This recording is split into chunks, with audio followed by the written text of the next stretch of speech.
Vicaire General Kigali na Gikongoro, abasaserdoti biyeguriye Imana, bakristu bavandimwe cyane cyane ingo ziri hano mwese, mbanje kubifuriza yubile nziza kuri mwese.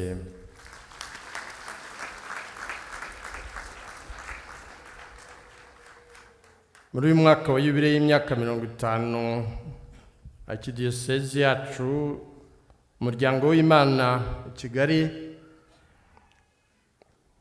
umaze ushinzwe, twagiye twizihiza yubile mu byiciro binyuranye kuva mu ntangiriro mu kwezi kwa 12 Ukuboza, yubile ya batisimu, yubile y'umuhamagaro, yubile y'Eucharistia duheruka. Uyu munsi ni yubile y'urugendo nyobokamana hano i Kibeho. Buri mwaka tugira urugendo nyobokamana hano i Kibeho mu rwego rwa Archdiocese ya Kigali. Muri uyu mwaka rero wa yubile ni pelerinage ya yubile twaje kwizihiza ngo dushimire Imana ingabire yaduhaye muri uyu mwaka. Umwaka ushize twizihije urugendo nyobokamana, imiryango ya Kiliziya Gatolika ihabwa urumuri. Ndagira ngo nshimire cyane imbuto zeze nk'uko Padiri Valens yamaze kubitugezaho. Mu ntiza amashyi menshi n'impundu tubashimire.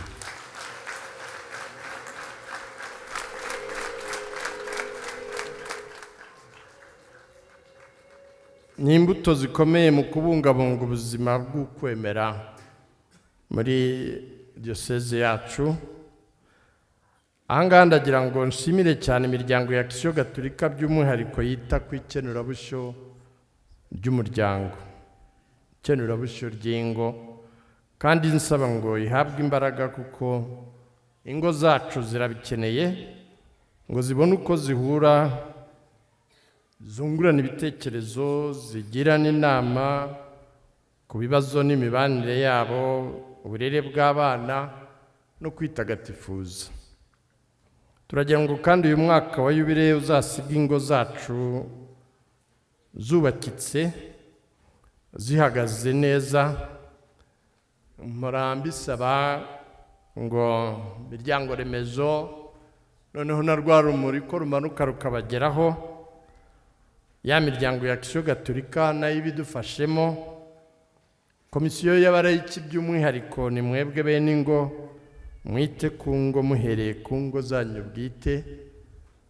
Uburere bw'abana n'iyobokamana bibafasha gukura ari abana bizihiye Imana n'igihugu, kugira ngo bazabe abagabo n'abagore b'ingirakamaro b'abakristu babereye Kiliziya n'igihugu. Muzajye mureba mu miryango remezo ingo zitarahabwa isakaramentu muri uyu mwaka w'umugisha n'impuhwe zo gucikanwa. Ni mahire ko twizihiza yubile turi muri gahunda ya sinode tugendere hamwe, twunze ubumwe, dufatanyije twese, abarayiki mu mpano, ubumenyi n'ubunararibonye mufite, mu basaserdoti mubahe umwanya mu Kiliziya kugira ngo batange umusanzu wabo, Kiliziya yacu igende ishinga imizi, ingoma y'Imana iganze iwacu. Abasaserdoti n'abarayiki mufatanye, mubahe umwanya n'uruhare mu kubaka Kiliziya kuko bafite ubumenyi bunyuranye bukenewe. Abiyeguriye Imana namwe muba mufite ingabire zinyuranye. Buri muryango ushingwa ni ingabire ya Roho Mutagatifu izifite umwihariko wo kubaka Kiliziya no kunganira ubutumwa bwacu. Mwese rero dufatanye, duhe buri wese uruhare mu butumwa, bose bumve ko ubutumwa bwo kwamamaza ivanjiri butureba twese. Uwabatijwe wese aba afite ubutumwa bwo kwamamaza inkuru nziza no kuba umuhamya w'urukundo rw'Imana. Bikira Mariya abidufashamo adukorera n'ubuvugizi. Turagira ngo abogezabutumwa, turashimira cyane abogezabutumwa ba misiyoneri ba Afurika batuzaniye ivanjiri, ba Afurika bakayitura Bikira Mariya umwamikazi wa Afurika. Uwo murage wo kwiyambaza umubyeyi Bikira Mariya turabashimira uko bawutugejeje hano ukaba warakiriwe neza, kuko Bikira Mariya umunyarwanda amaze gusobanukirwa ko ari nyina w'umwami, kandi mu muco wacu nyina w'umwami niwe mubyeyi ukomeye mu gihugu. Iyo umuntu yacaga kuri nyina w'umwami ari icyo asaba umwami, byose byaratunganaga. Natwe rero dukomeze kwiyambaza umubyeyi Bikira Mariya nyina w'umwami, cyane cyane nyina wa Jambo hano watwihishuriye waje kudusura, kugira ngo nk'uko i Kana byagenze bagaca ku mubyeyi Bikira Mariya urugo rwabo rugatekana, natwe nk'i Kana dukomeze tugenze uko. Ndabifuriza rero mwese gukomeza kugira umwaka w'ibirenge nziza, urugendo tukirimo. Nshimira cyane amaparuwase ko mwitabiriye, bigaragara za mbuto z'imiryango ya Kisiyo Gatolika, umubare munini waje ni ikimenyetso n'imbuto z'uyu mwaka n'urumuri mwahawe, kandi mukomeze mukongereza n'abandi. Ndabashimira inkunga y'ingoro mwateguye mwagejejeho, kandi mukomeze, iracyakenewe. Ndarangiza rero nshimira n'ubuyobozi bw'iyi ngoro bwatwakiriye tukashobora gusenga dutekanye. Ndagira ngo rero umuhango ukurikiyeho nyine nuko abari bafite urumuri imiryango ya Kisiyo Gatolika, ubu noneho urumuri turushyikiriza paruwase iri muri Yubile. Paruwase iri muri Yubile murayizi? Paruwase iri muri Yubile murayizi? Ni paruwase ya Gikondo. Bariteguye baze tubashyikirize urwo rumuri, nabo bazakomeze ruzenguruke imiryango remezo yose, rugere mu ngo zose, umwijima wa Gikondo wose bawucyahe, hazabe ari urumuri rwa Kristo rwakirana mu ngo zose.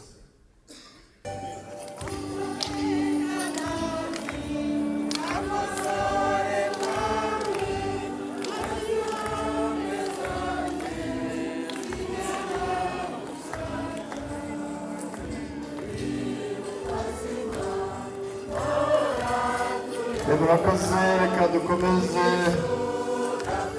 n'amazi y'umugisha. Gikondo tubakiriza amashyi menshi n'impundu.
murakoze, reka dukomeze n'amazi y'umugisha. Gikondo tubakiriza amashyi menshi n'impundu.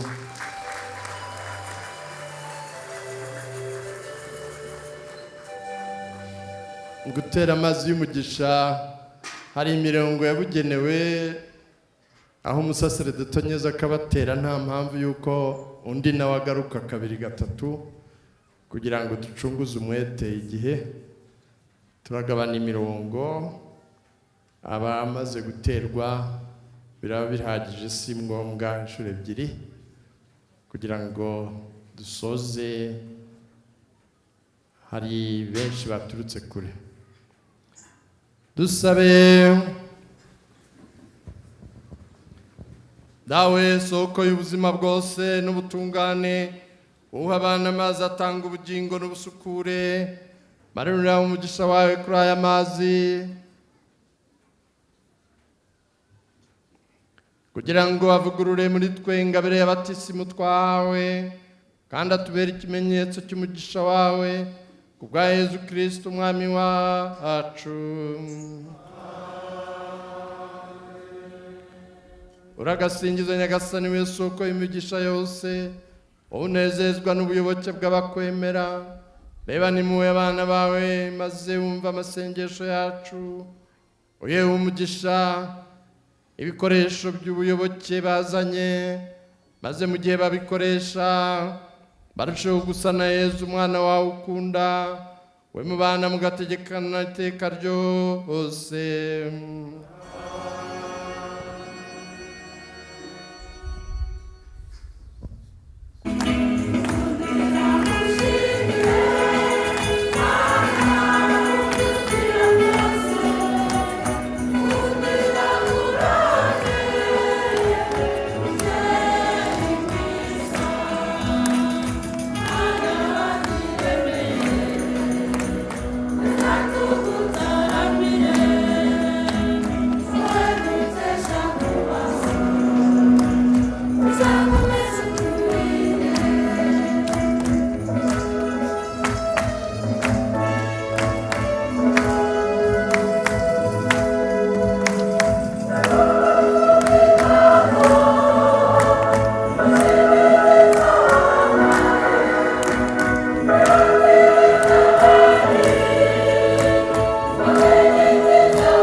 Turagira ngo tugende tugana ku musozo.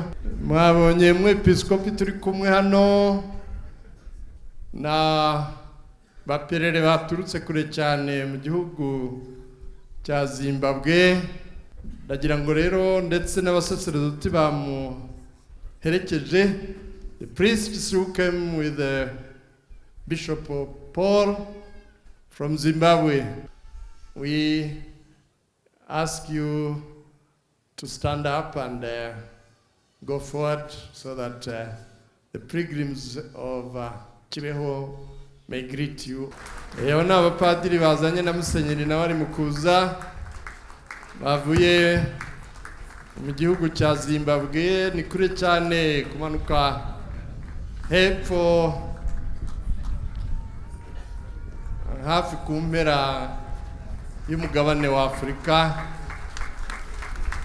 Turabishimiye cyane ku rugendo bakoze. Your Excellency the Bishop, most welcome with the pilgrims, priests and brothers and sisters and Christians. You are almost welcome and come again. This land of Mother Mary, Mother of the Word, and this devotion of the Blessed Virgin Mary is very encouraging for all of us that you come that far on this pilgrimage. Murakoze cyane rero tubongera amashyi menshi n'impundu.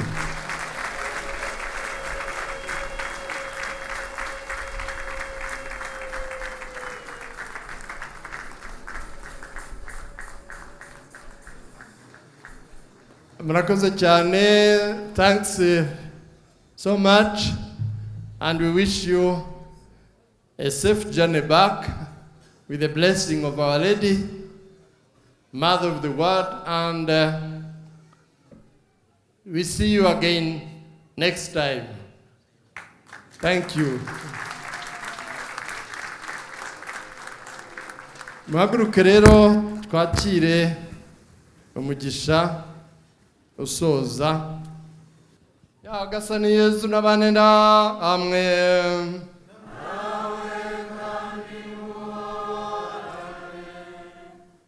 Nyagasani Imana ishobora byose, uwishakiye kumurikira imitima y'amahanga yose abigirishije ijambo uhoraho, Yesu umwami wacu.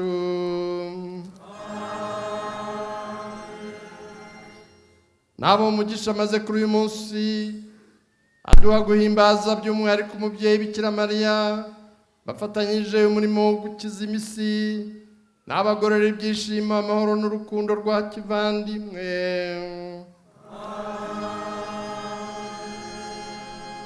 Mwebwe abo yahaye ingabire yo kwisubiraho no kumukurikira, more mwiyumva mwiteka ko muvuganirwa n'uwatubyariye umutabazi Yezu Kristu dukesha ubugingo.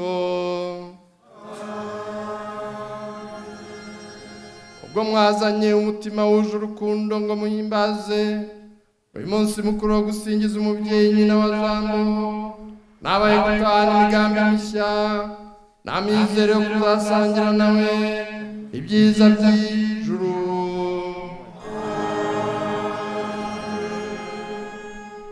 Ushobora byose n'abaho umugisha, Imana Data na Mwana na Roho Mutagatifu. Nimujyana amahoro ya Kristu.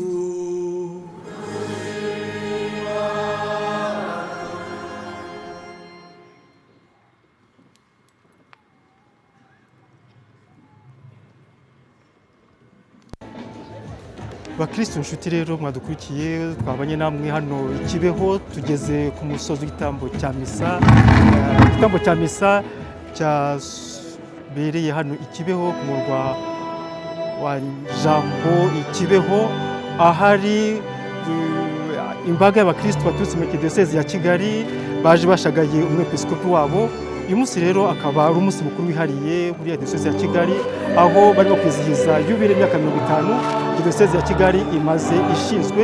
Uyu munsi rero paruwasi zose zikaba zaje zishagaye umwepiskopi kugira ngo bizihize yubile bari kumwe hano ku butaka butagatifu. Nkuko mwabyumvise kandi ubutaka umunsi diyoseze ya Kigali, abakristo nkuko baje bashagaye umwepiskopi bakaba baboneyeho no kwizihiza urumuri rwa yubile bari bahaye umwaka ushize imiryango ya Kiliziya Gatolika, ari nayo yagiye kwiza urumuri mu bakristo bose. Uyu munsi rero akaba Kiliziya Gatolika akaba yasikirije ku mugaragaro paruwasi ya Gikondo, paruwasi y'Mutagatifu Vincent ni Paroti itaye kwizihiza umwaka wa yubile umwaka utaha. Bakaba bamaze gushyikirizwa urumuri rwa yubile imbere y'umwepiskopi, imbere y'imbaga y'abakristo baturutse mu diyoseze ya Kigali. Bakaba ari bo bazategura yubile umwaka utaha. Bakaba bagiye guhabwa umwanya kugira ngo bizihize iyo yubile batambagiza ibikoresho bitagatifu bahawe, ndetse n'ishusho y'umubyeyi Bikira Mariya. Twibutsa ko turi hano ku butaka butagatifu kwa nyina wa Jambo hano i Kibeho.